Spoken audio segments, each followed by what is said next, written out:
cette question. Je préfère, si ça n'est pas un problème, parce que moi je ne dis pas que je ne suis plus humaniste, je ne dis pas que je ne suis plus chrétien.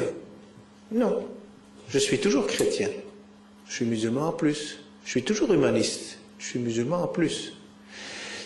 Donc la science, oui, les sciences humaines. Alors on parle de René Descartes, oui, hein, c'est la même période que Leonardo da Vinci, enfin quelques années près, mais moi je suis plutôt un petit peu comme Blaise Pascal. Qu'est-ce qu'il a dit, monsieur Pascal? Lui c'est un mathématicien, moi j'ai fait les maths, les sciences, moi c'est mon truc, je suis matheux. Qu'est-ce qu'il a dit? Lui aussi, hein, Blaise Pascal, qu'est-ce qu'il a? Il a analysé hein, tout ce que les humanistes disaient. D'abord il a fait les maths, c'était un champion de maths, il a, je crois lorsqu'il avait 9 ans, il a inventé toute une série de règles à partir d'un tableau avec des boules. Il a inventé toute une série de règles pour pratiquement, automatiquement, mécaniquement, faire toutes les opérations mathématiques de base. À 18 ans, il a fait une machine à calculer. Il a inventé une machine à calculer à 18 ans. C'est pas un idiot, non? Après ça, il a étudié la physique. Il a corrigé des fautes dans la science de la physique. Il a corrigé ses profs, il a dit mais c'est pas juste. Les profs ils disaient écoutez c'est comme ça depuis on connaît ça. Il a corrigé, il a dit non c'est des erreurs. On disait par exemple l'air pèse rien, mais il a prouvé l'air ça a un poids, l'air ça pèse quelque chose. Donc il a par exemple dit que non le vide dans l'univers n'est pas quelque chose qui cherche à disparaître. Non, le vide il est très bien. Il vit totalement en harmonie avec la matière. Il a fait plein de choses. Et alors quand il avait étudié toutes ces sciences, c'était un homme brillant, hein, il a inventé plein de choses. Il s'est dit, ça y est, je vais me lancer dans les sciences humaines. Il a dit, les sciences sur l'être humain. Et puis très rapidement, il a étudié hein, Descartes et les autres. Et il a dit, mais c'est pas de la science. Hein. Il l'a dit autrement, mais finalement, il a conclu que c'était du Wail Lil Moussaline. C'est toujours des morceaux qu'on prend à gauche, à droite, mais non, ce n'est pas aussi mathématique, aussi scientifique au sens mathématique du terme. C'est pas comme ça qu'on met de l'eau avec du sucre et voilà, il y a une partie du sucre qui va se mettre entre les molécules de l'eau jusqu'à ce que l'eau soit saturée et le restant du sucre se mettra en bas. Non, ce n'est pas aussi mécanique. Et les sciences humaines, c'est beaucoup plus complexe que ça. Mais il a vu que tous ces humanistes, eh bien, ils se contredisaient. Donc moi je ne suis pas contre l'humanisme, je suis moi-même un produit de l'humanisme. Donc je ne vais pas renier mes origines. Mais j'ai dit non, ce n'est pas assez, ça ne répond pas à toutes les questions.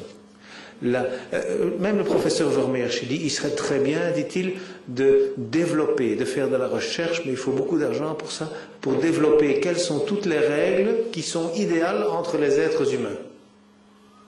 Oui, ça serait formidable, mais quelle merveille!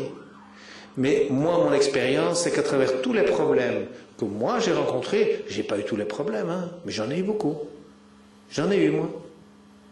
Et j'ai retrouvé brusquement, j'avais cherché, hein, et Kant et Descartes, et je cherchais, et Épicure, et puis Platon, et je cherchais, j'ai lu.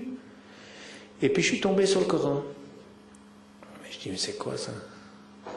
Ah, qu'est-ce qu'on dit? Quand quelqu'un vous ennuie, quand la famille vous ennuie, vous ne supportez plus. Bismillahirrahmanirrahim. Inna ataynaka al-kawthar fassali rabbaka wanhar inna shanaka huwa al-abtar. Mais quelle façon pacifique de réagir au mal que les gens vous font autour de vous. Vous dites, ça y est, je suis fantastique, vous avez nettoyé, faire la prière, lire de bons textes, et puis vous allez aider quelqu'un qui est dans la misère. Et puis, c'est vrai, j'ai pratiqué ça. Ceux qui vous font du mal, vous n'y pensez même plus.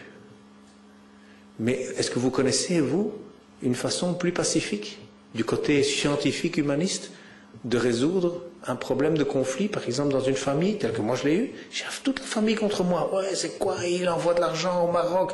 Ouais, un jour, j'étais venu au Maroc, j'avais fait un virement pour payer un appartement. Il envoie de l'argent à l'Al-Qaïda. Ouais, attention, Michel. C'est quoi ça?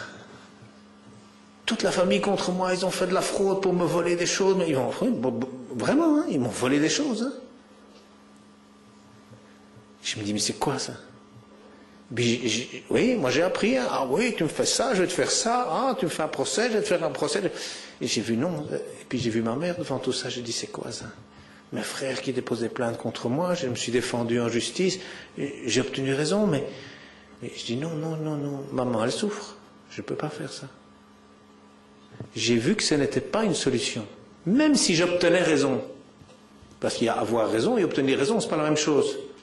Mais je préférais avoir raison plutôt qu'obtenir raison. Qu'ils obtiennent raison eux-mêmes, je m'en fous.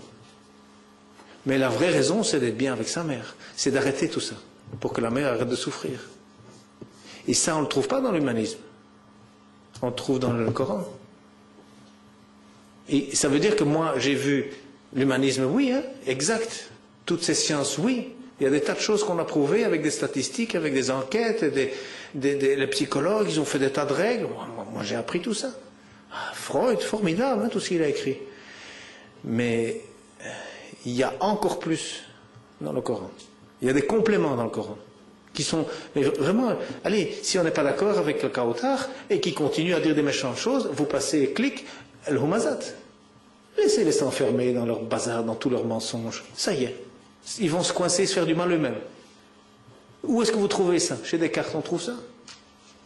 Chez Socrate, on trouve ça? Chez Platon, non. Ce que je veux dire, c'est que je ne suis pas contre l'humanisme. Cette réflexion, c'est bien, mais comme a dit Leonardo da Vinci, il faut rendre cette culture et cette science et ces religions, il faut les rendre accessibles, faciles à apprendre et faciles à appliquer.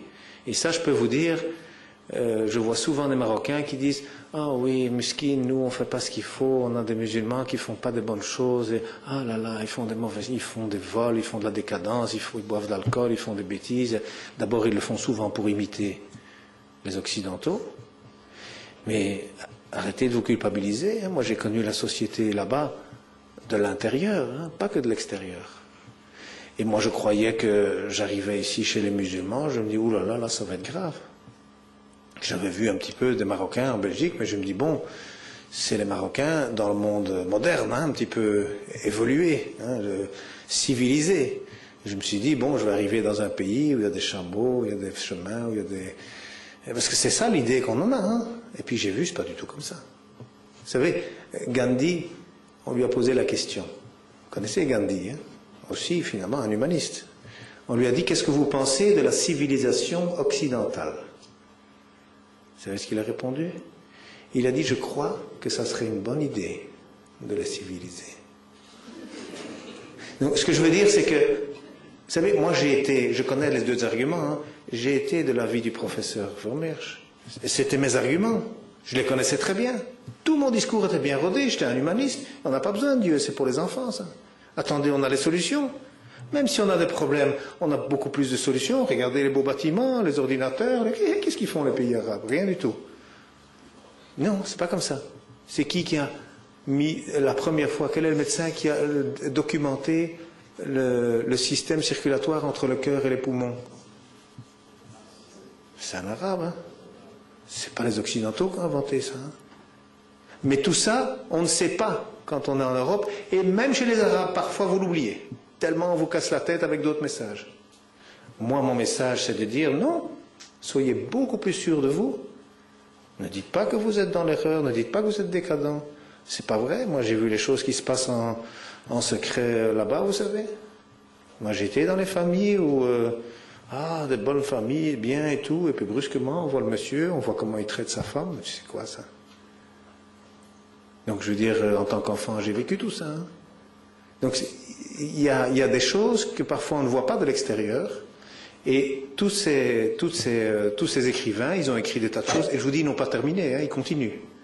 Ils continuent d'écrire, pour réfléchir comment est-ce qu'on doit faire pour bien organiser la société, pour avoir de bonnes règles, pour que tout le monde vive heureux. Et ça n'est pas simple, mais je vous assure, tous ceux à qui je montre certains versets, eh bien, quand vous montrez, et je vous conseille de faire ça, lorsque vous montrez certains versets qui concernent les problèmes que des gens ont, des gens que vous rencontrez, des non-musulmans, et puis vous leur dites, tiens, voilà, tu as des problèmes, viens, on va sortir tes problèmes, on va juste lire quelques versets, on va voir, qu'est-ce que ça veut dire. Ils sont expliqués comment ailleurs dans le Coran, ces versets. Et dans les hadiths, qu'est-ce que les hadiths disent sur ces versets? Qu'est-ce que les savants disent des versets? Attendez, vous faites ça, et vous gagnez des cœurs. Hein. Donc ne croyez pas que chaque fois qu'on vous dit que votre religion elle est mauvaise, non, ne croyez pas ça, c'est pas vrai. Il y a plein de solutions que vous avez dans votre religion que vous ne savez même pas, tellement vous êtes né avec et vous vous rendez même pas compte. Donc l'humanisme, je ne suis pas contre. Je n'ai pas fait un débat sur l'humanisme. Ce que j'ai fait dans mon livre quand même, c'est marquer plusieurs choses où je parle de problèmes qu'il y a. Vous savez, j'ai rencontré par exemple les coups de fouet. Ah, le coup de fouet quand même pour le zine, hein, c'est quoi ça? On va fouetter les gens. Mais attendez, regardez dans le Coran. Hein. D'abord, c'est que pour les hommes. Que pour les hommes, c'est pas pour les femmes. C'est marqué dans le Coran. La femme, on la garde à la maison quand on fait des bêtises.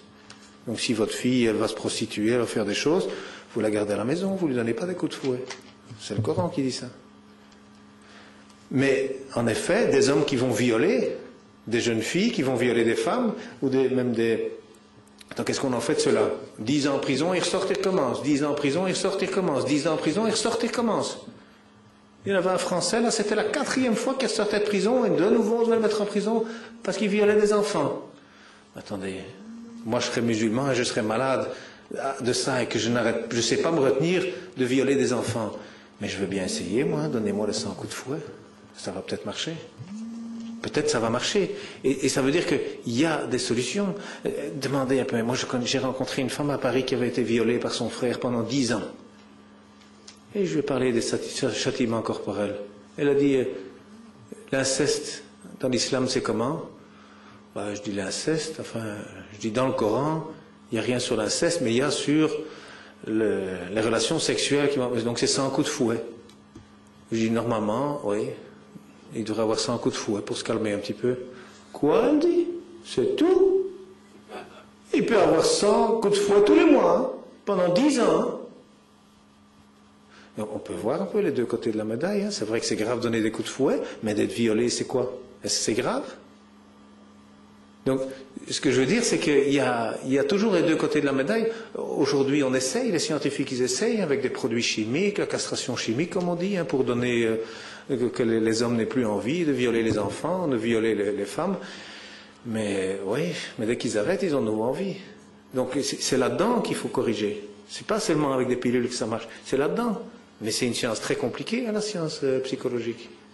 Et ce que moi je vois, c'est que dans le Coran, vous savez qu'est-ce qu'il a dit Omar Khattab, je crois que c'est Omar ou est-ce que c'est Abu Bakr, on lui avait rapporté qu'un frère avait violé sa petite sœur.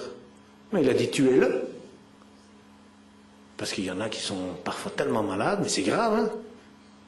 C'est ma petite sœur, et puis il est à la maison, et puis il y va, il la frappe, il dit allez, c'est amusant, viens, on va s'amuser un petit peu. Qu'est-ce qu'elle fait, la petite sœur? Qu'est-ce qu'elle peut faire devant son grand frère? Elle a 10 ans, 12 ans, 15 ans. Qu'est-ce qu'elle peut faire? Il a toujours 3 ans, 4 ans, 5 ans de plus. Donc, ce que je veux dire, c'est que ce n'est pas simple de résoudre ces problèmes de société. Je vous dis vraiment, il y en a beaucoup des problèmes. Quand toutes les 12 minutes, une femme va se plaindre parce que son mari la frappe, c'est quand même qu'il y a un problème. Hein. Ils ne font pas de la pub, les flics, pour dire venez déposer plainte, venez déposer plainte. Il n'y a pas ça. Hein. C'est les femmes qui vont spontanément.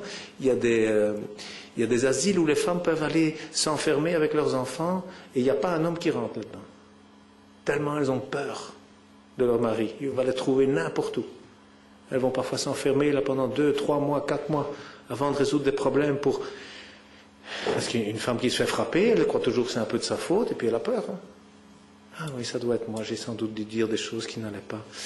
Miskin, mon mari, je l'ai tellement énervé qu'il m'a frappé, mais c'est de ma faute, c'est de ma faute. Non, je veux dire, il y a, spécialement pour la relation entre l'homme et la femme, vous avez des solutions dans l'islam qui sont absolument merveilleuses, mais je me dis, c'est pas automatique de les savoir, il faut les étudier, et je crois que c'est l'heure de la prière, donc on va peut-être plus faire de questions maintenant, on peut reprendre le débat après, je crois.